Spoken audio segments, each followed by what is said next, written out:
Bien, merci beaucoup, j'espère que vous m'entendez. Bon, déjà, j'ai la lourde tâche de conclure.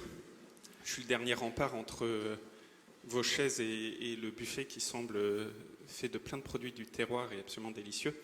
Donc je vais essayer d'être court, mais je voudrais d'abord vraiment remercier à la fois GreenPod et Genesis et l'ensemble des intervenants. Il s'avère que j'ai eu l'occasion de participer à beaucoup d'événements, beaucoup de tables rondes, etc. Et j'ai trouvé votre événement particulièrement intéressant avec des points de vue extrêmement divers, beaucoup de questions qui ont été posées et une thématique absolument essentielle. Donc vraiment bravo à vous pour tout cela. Le défi, il est immense et le défi de la table ronde ou de cet événement, c'est de se demander comment peut-on faire pour accélérer la transition agricole. Il est immense parce que le sous-jacent est de réussir à concilier à la fois ce que certains ont décrit, la fameuse mission nourricière, et ce que d'autres ont rappelé, l'impérieuse nécessité de protéger l'environnement. Et en fait, ce qui est d'autant plus compliqué, c'est qu'il nous faut concilier donc produire et protéger, mais chacun des deux sous-ensembles sont eux-mêmes face à des défis qui sont colossaux. La protection de l'environnement, on voit à quel point aujourd'hui sa dégradation est réelle. On voit l'impact des activités agricoles, évidemment, il n'y a pas qu'elles, sur le changement climatique, 20% des émissions, sur la biodiversité. Et sur le volet de la mission nourricière, on n'a jamais été dans une tension aussi forte. Je pense à ce qui se passe et le retour du tragique en Europe avec la guerre menée par la Russie en Ukraine. Je pense à ce qui se passe chez beaucoup de nos partenaires. Je pense aux défis démographiques auxquels on doit faire face. Dit autrement, la solution de facilité qui consisterait à dire eh bien, il suffit de passer de l'un à l'autre, protégeons, protégeons, protégeons et ne nous soucions pas de produire, eux feraient forcément fausse route parce qu'on serait très, très vite rattrapé par la patrouille. Il nous faut assumer cette mission nourricière. À l'échelle nationale, et moi je fais même partie de ceux qui considèrent qu'il y a une forme de solidarité, changement climatique arrivant, des pays qui ont des terres arables, des pays qui ont la capacité de produire, face à des pays qui auront de moins en moins de terres arables. Le dernier rapport du GIEC montrait que entre 5 et 10% des terres arables à travers le monde n'auront plus la capacité de produire. Bref, tout ça pour dire que la transition agroécologique qui consiste à concilier production et protection, là où la production n'a jamais été aussi tendue, la protection n'a jamais été aussi tendue, c'est donc complexe au carré. Et pourtant, il nous faut le faire, parce que face à ça, on n'a absolument pas le temps de croiser les bras, de se poser des questions, de se dire on verra ce qu'il adviendra. On sait que si nous n'agissons pas avec énormément de force, ce qui est face à nous n'est absolument pas souhaitable pour les générations actuelles et les générations futures. Et dans cette équation, je voudrais partager avec vous trois convictions qui, je pense, résument aussi un certain nombre des échanges que vous avez eus dans la table ronde. La première de mes convictions, c'est qu'accélérer la transition nécessite que chacun fasse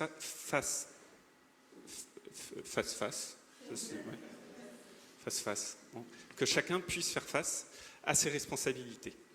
Et je crois que la responsabilité, ça ne se partage jamais. Il faut que chacun puisse accepter sa propre responsabilité. Évidemment, j'ai été ministre pendant 5 ans dans l'agriculture, avant dans le logement. Les sujets du carbone qui aujourd'hui m'occupent dans mon activité professionnelle ont été au cœur de tous les sujets que j'ai eu à gérer. Je peux attester du fait que la responsabilité politique, c'est celle qui demeure la première des responsabilités. Je fais partie de ceux qui considèrent que la politique doit donner le chemin, doit créer le cadre, doit prendre les initiatives, doit guider l'action avec ambition, avec pragmatisme, avec cette vision jaurétienne, si je puis dire, de la politique, mais avec énormément de conviction et de force. Donc oui, la responsabilité politique, on en a parlé à travers de ces nouvelles réglementations, la CSRD ou d'autres sujets. Elle est absolument essentielle et jamais le politique ne doit se dédouaner de cela. Après, on peut être d'accord, pas d'accord, on peut considérer que ça va trop vite, pas assez vite, etc., etc. Mais le cadre, il est d'abord un cadre politique. La deuxième responsabilité, il ne faut jamais l'oublier, elle est quand même financière. Je travaille aujourd'hui sur un projet entrepreneurial dans l'environnement pour accompagner la décarbonation et je travaille également auprès d'un fonds d'investissement à impact. La première, sa société s'appelle Sweep, elle a été citée, le deuxième s'appelle Raise. La finance, certains ont dit par le passé, c'est notre ennemi. Vous voyez ce que je veux dire? Et il y a quelque temps, j'ai publié « Et si la finance était peut-être notre ami ?» Pourquoi je dis ça? Alors vraiment sans naïveté aucune, avec beaucoup de lucidité. Simplement parce que si la finance n'est pas suffisante, elle est nécessaire. Sans finance, vous ne pouvez pas financer les projets, vous ne pouvez pas les réaliser. Figurez-vous que dans le domaine du climat, il y a tout juste 2 ans, un organisme qui lui aussi a été cité, qui s'appelle le CDP, a fait une évaluation de 27 000 milliards d'actifs sous gestion à travers le monde. 27 000 milliards. Devinez, sur ces 27 000 milliards d'actifs sous gestion, c'est-à-dire gérés par des financiers, combien étaient alignés avec l'accord de Paris, qui date aujourd'hui d'il y a 8 ans, et cette étude était il y a 2 ans, donc 6 ans après l'accord de Paris. À votre avis, combien? Moins de 1%. Moins de 1%. Alors là, on peut se dire, que font les politiques? Pourquoi la réglementation n'a pas encore changé, etc., etc. Je veux dire, si chacun n'assume pas ses responsabilités, on n'y arrivera pas. Si le monde financier lui-même ne se dit pas « tout projet que je finance doit être conforme avec une vision à minima d'alignement avec l'accord de Paris », que cette génération, il en existe des fois un impact. Il en existe. J'en côtoie, je travaille même auprès d'un. Si tout le monde ne se bouge pas en se disant « il faut aller dans ce sens », on ne pourra y arriver. La troisième responsabilité, elle est dans la filière. Parce que j'ai parlé des politiques, du financier. Maintenant, il y a la filière, et notamment cette belle filière agroalimentaire. Je voudrais juste vous donner un exemple. Je suis ingénieur agronome de formation. Pardon si de temps en temps je suis un peu trop dans le technico-technique. Mais on le sait, sur un champ, la meilleure des choses, c'est d'avoir une diversité des espèces. Et même sur un champ de blé, vous pouvez avoir différentes espèces de blé. Alors, je vous l'accorde, une espèce de blé ressemble très fortement à une autre espèce de blé, et pour autant, ce sont 2 espèces de blé différentes. Un meunier, on croit connaître ce métier, les fameux moulins, on va faire la farine, etc. En fait, les meuniers, ce sont des chefs d'orchestre. Ils prennent un ensemble de farines pures, ils les mélangent en les sortant des silos, et ils en font une composition de farine qui va vous donner la farine pour le croissant, la farine pour le pain tradition, la farine pour la baguette. Ces mélanges que les meuniers font dans leurs silos a imposé aux agriculteurs pendant des années, de cultiver sur leurs champs des mono-espèces de blé. Et les agriculteurs levaient la main en disant « mais attendez, moi je veux bien faire différemment, mais vous m'imposez de faire ça ». Et comme c'était une mono-espèce, les champignons adoraient ça. Meilleur ami des champignons, c'est les mono-espèces. Adoraient ça, et donc on était obligé de mettre des fongicides. Un jour, il y a un groupe, il a témoigné, c'est Soufflé qui maintenant était chez InVivo. Ils se sont dit, bah tiens, on va faire un truc pour la filière. Au lieu de faire le mélange dans les silos, on va faire le mélange dans le champ. Et c'est-à-dire qu'ils ont donné aux agriculteurs plusieurs espèces de blé à planter dans un même champ, ce faisant, réduction significative des fongicides à utiliser par les agriculteurs. La filière, dans sa responsabilité, son partage de responsabilité est essentiel. Surtout que peut-être comme moi, quand vous étiez petit, vous jouiez au mistigri. Vous savez, ce mistigri, le jeu de cartes. Le but du jeu, c'est de surtout ne pas avoir la carte. Vous la repassez à votre voisin. Dans la chaîne agroalimentaire, la plus grande des pratiques, c'est le jeu du mistigri. C'est-à-dire que la réglementation que j'évoquais tout à l'heure, ou même les financiers que j'évoquais quand certains se bougent, qu'est-ce qui se passe? La demande, ou le consommateur, la demande, elle arrive d'abord vers la grande surface, qui va dire à l'industriel, bon, moi j'ai une demande, j'ai le mistigri là sur l'épaule, tiens, je te le passe. L'industriel reçoit le mistigri, tout content, il dit, passe à mon voisin, l'agriculteur. Et l'agriculteur, au fur et à mesure des dernières décennies, se sont retrouvés avec des dizaines de mistigris sur l'épaule. Et quand vous en entendez certains vous dire, je n'y arrive plus, c'est tout simplement parce qu'ils sombrent sous le poids des mistigris. Ça peut paraître bizarre de le dire comme ça, mais je peux vous dire que c'est une énorme réalité. Donc, ce partage des responsabilités, il ne doit jamais s'opérer. Il faut toujours que chacun assume cette responsabilité. Le deuxième sujet, à mes yeux essentiel, c'est la question de la valeur. On en a parlé, vous l'avez évoqué. La valeur, aujourd'hui, est quelque chose qui, dans notre pays, ne prend pas en compte ce qu'on appelle les externalités positives, c'est-à-dire la protection du carbone ou la protection de la biodiversité. Aujourd'hui, vous n'arrivez pas à mettre dans la valeur des choses ces protections-là. Je vous donne juste un exemple que j'ai vécu, et pour ne froisser personne, je vais sortir de l'environnement et aller sur le bien-être animal. Vous savez peut-être, chaque année, en France, rien qu'en France, on broie 50 millions de poussins mâles. Pourquoi ? Parce que dans la production des poules pondeuses, celles qui vont donner les œufs, il s'avère qu'une poule, la nature étant ainsi faite, a autant de probabilité de faire un œuf qui va être une poule ou un mâle, et que les mâles de la race des poules pondeuses ne sont pas du tout des mâles dont la morphologie est propice à la consommation. Je ne rentre pas dans les détails morphologiques, mais vous voyez ce que je veux dire. Le but est de faire des œufs et pas de faire du blanc de poulet. Et donc, comme le disait Rousseau, cette inutilité qu'on peut beaucoup questionner, très intéressant débat de Rousseau, mais cette inutilité a conduit notre pays, comme tous les autres pays, à broyer les poussins mâles. Quand j'étais ministre, à la demande de beaucoup, on a pris le sujet avec beaucoup de force. On s'est dit, on va arrêter cette technique. Bon, alors une fois qu'on vous a mis ça comme question, comment fait-on ? La première chose qui est absolument incroyable, c'est qu'on a réussi à identifier une technique pour aller identifier si un poussin est mâle ou femelle dans l'œuf. Comment vous faites ? Vous mettez un rayon et vous allez identifier la couleur de la plume, parce qu'il s'avère que la couleur de la plume d'un poussin mâle n'est pas la même que la couleur de la plume d'une future poule, sauf dans un cas, qui est la race des poules blanches, où là les deux sont blancs. Mais dans toutes les autres races, toutes les autres espèces, il y aura une possibilité d'identifier. Et donc, on va pouvoir tuer le poussin dans l'œuf. Cette expression populaire n'a jamais pris autant de sens. L'État prend sa responsabilité, investit dans le machinisme pour faire ce déploiement de tout cela dans ce qu'on appelle les couvoirs. 7 millions d'euros, l'État le finance au maximum qu'il peut. Ensuite vient la dernière question, mais il y a un coût de fonctionnement. Ce coût de fonctionnement, c'est-à-dire le fait d'utiliser ces machines, etc., c'est 0,5 centimes par œuf. Sur une boîte de 6 œufs, 3 centimes. Je réunis toute la filière, nos amis les distributeurs, les grandes surfaces, nos industriels, les agriculteurs, le couvoir. Je leur dis, il est assez logique qu'à la fin des fins, il y ait une répercussion de ce coût, de la valeur qu'on a créée, c'est-à-dire qu'on arrête de broyer les poussins mâles. Réponse des grands distributeurs, non. Ça n'est pas de ma responsabilité, c'est pas moi qui ai le mistigris, c'est eux qui ont le mistigris, c'est-à-dire les couvoirs, sauf que eux, ils produisent des millions d'œufs, 0,5 centimes pour des millions d'œufs, évidemment, à la fin, vous n'êtes absolument plus rentable. À la fin, parce que j'allais quand même pas passer par la loi, on a utilisé ce que notre pays a de plus formidable, c'est-à-dire un certain nombre d'outils, notamment la taxe volontaire obligatoire. Ce truc existe. Alors, son vrai nom, c'est la compensation volontaire obligatoire, mais c'est une taxe.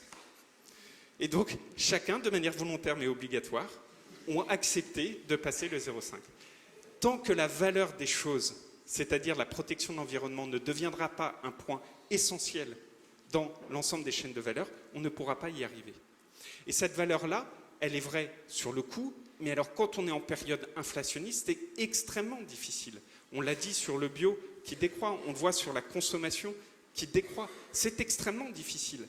Et parfois, contraint, résigné, on accepte une augmentation de la valeur sur, que sais-je, du matériel technologique, des abonnements Netflix, des abonnements de téléphonie, etc., etc. Considérons quand même que ce progrès dans l'alimentation, on a quand même beaucoup plus de mal aujourd'hui dans notre société à l'accepter. Et il y a une forme de contradiction. La nutrition étant mon premier des médicaments, comme le disait Hippocrate. Peut-être qu'on a une cohabitation des contraires là-dessus et peut-être qu'il faudrait également que le consommateur et le citoyen soient toujours d'accord dès lors qu'il en a la possibilité. Dès lors qu'il en a la possibilité, parce qu'aujourd'hui, dans la période inflationniste, ô combien la difficulté est importante pour beaucoup de nos concitoyens. La troisième des convictions, et je voudrais terminer par là, c'est qu'une fois qu'on a parlé de la responsabilité, une fois qu'on a parlé de la valeur, il nous faut absolument donner le cadre aux agriculteurs. Ce cadre, c'est d'abord un cadre de compétition. La valeur des choses que j'évoquais, elle doit d'abord être remise dans le commerce international. Plus on arrivera à mettre ce qu'on appelle des clauses miroirs dans le commerce international, c'est-à-dire plus on acceptera de faire en sorte qu'un produit qui arrive sur le marché, notamment européen, mais qui n'aurait pas pu être produit en Europe, ait un impact sur le coût de vente de ce produit-là, plus on arrivera à mettre en place ces clauses miroirs, plus vite les transitions au sein de l'Europe y arriveront. Parce que si à la fin des fins, vous dites aux agriculteurs, il faut faire ci, il faut faire ça, il faut faire ci, il faut faire ça, et qu'en parallèle, vous avez exactement le même produit qui arrive et qui ne respecte aucune de ces règles et qui est vendu 2 fois moins cher, quelle est la conséquence de tout ça? Aujourd'hui, nous importons, nous en France, 50% des fruits et des légumes. 50%. Aujourd'hui, pour les Bretons, peut-être qu'il y en a, ou pour les fans de crêpes, peut-être qu'il y en a, 80% des galettes bretonnes. Alors la dernière fois, je me suis fait engueuler parce que je ne sais plus s'il faut dire galette ou crêpe bretonne. Galette. Je suis désolé, je suis normand. Mais 80% des galettes bretonnes sont faites avec du sarrasin qui vient de Chine. 80%. Et donc, tant qu'on n'arrivera pas à recréer cette compétition loyale au sein des marchés communs, on ne pourra pas accélérer de manière très forte les transitions pour nos agriculteurs.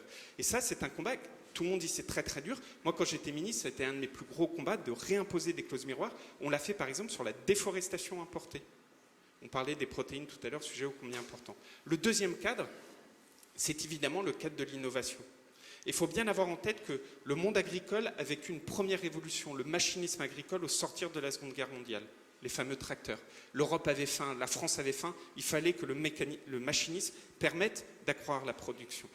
La deuxième révolution agricole, ça a été celle de l'agrochimie, les années 70, les années 80. Et depuis lors, on essaye de réduire les effets de la deuxième révolution agricole pour concilier production et protection que j'évoquais tout à l'heure. Moi, je suis persuadé, et je salue Jérôme, la ferme digitale et French Agritech, je suis persuadé qu'aujourd'hui, il faut écrire une nouvelle révolution du monde agricole, que j'avais qualifiée, quand j'étais ministre, de troisième révolution agricole, qui est celle fondée sur le numérique. Vous en avez beaucoup parlé. Le numérique et la data sont absolument essentiels. Qui est fondée sur la robotique, absolument essentielle. Et aujourd'hui, vous allez voir se déployer énormément de robots dans les champs, parce que parfois, il n'y a pas de solution. J'entends les débats sur le glyphosate, et d'ailleurs, je n'ai même pas besoin de m'épandre dessus, puisqu'il y a eu la question et la réponse. Aujourd'hui, moi, je suis un amoureux de l'agriculture de conservation des sols, c'est-à-dire celle qu'on ne laboure pas, c'est-à-dire celle qui capte du carbone, c'est-à-dire celle qui laisse passer de l'eau à travers le champ. Mais cette agriculture de conservation des sols, aujourd'hui, demandez à n'importe quel agriculteur d'agriculture de conservation des sols, demandez-lui son avis sur le glyphosate. Il se dira, je suis un soldat du combat et je suis un soldat pour la pénétration de l'eau. Mais par contre, j'ai besoin d'utiliser un peu de désherbant. Hyper compliqué. C'est d'ailleurs la beauté de nos métiers. C'est de se dire, là, on a deux enjeux environnementaux, de biodive et de carbone qui viennent se confronter. Vous verrez, je vous donne un pari, vous pouvez prendre peut-être pour un dingue, mais dans quelques années, la façon qu'on aura vis-à-vis du glyphosate, de gérer la situation, ce seront des robots qui viendront manuellement, enfin robotiquement, enlever toutes les mauvaises herbes. Vous l'avez chez vous pour faire l'aspirateur, vous l'avez peut-être chez vous pour tondre la pelouse. C'est ce qui va se passer dans les champs agricoles. Et c'est très bien, mais ça va renvoyer des questions de financement, etc. Troisième volet, c'est la génétique. Pourquoi la génétique? Parce que le temps de ces innovations, on en a parlé, c'est incroyablement lent. Les fameuses 30 essais. Vous connaissez peut-être M. Bouquet, pour les plus grands fans de vin d'entre vous. Les cépages Bouquet, ça vous dit quelque chose?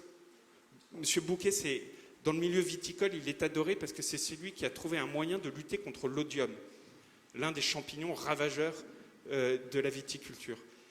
Il l'a fait en allant croiser des espèces de vignes aux États-Unis avec des vignes européennes, où il avait repéré que dans les vignes aux États-Unis, il y avait un gène qui résistait. Puis l'INRA a aidé, accompagné, etc. M. Bouquet a mis plus de 30 ans pour trouver l'espèce permettant de lutter contre l'oïdium. Il est mort avant que ces cépages puissent être mis en place. La recherche génétique aujourd'hui, avec les nouvelles techniques, vont nous permettre d'accélérer. Et puis enfin, vous avez le biocontrôle, c'est-à-dire le vivant qui vient contrôler lui-même le vivant. Donc l'innovation, c'est le deuxième élément du cadre qui est absolument essentiel. Et le dernier, je terminerai par là, parce qu'il ne faut jamais l'oublier, l'innovation en agriculture, c'est d'abord l'innovation agronomique. C'est d'abord l'agronomie. La technologie, la robotique, le numérique, la génétique, le biocontrôle, c'est absolument essentiel. Mais l'agronomie doit toujours rester au centre de tout. L'assolement, les rotations, les haies, le sol, ce que fait GreenPod, ce que fait Genesis. Si on ne pense pas les choses par le sol, alors on n'arrivera pas à faire ces innovations. Et je peux vous dire qu'on part de loin, hein. On part de très loin. La prochaine fois que vous regarderez une carte IGN, alors maintenant c'est souvent sur les applis, mais c'est la même chose. La prochaine fois que vous regarderez une carte IGN, vous penserez à moi, vous verrez, les fleuves c'est en bleu, la forêt c'est en vert, les maisons sont en noir, le sol c'est blanc. Comme si c'était vide, comme si c'était un ensemble où il n'y avait rien. Le sol, c'est ce qu'on a de plus important. Dès qu'on arrivera à mettre le sol au centre de toutes ces rénovations et de ces innovations, on arrivera à faire des choses beaucoup plus grandes.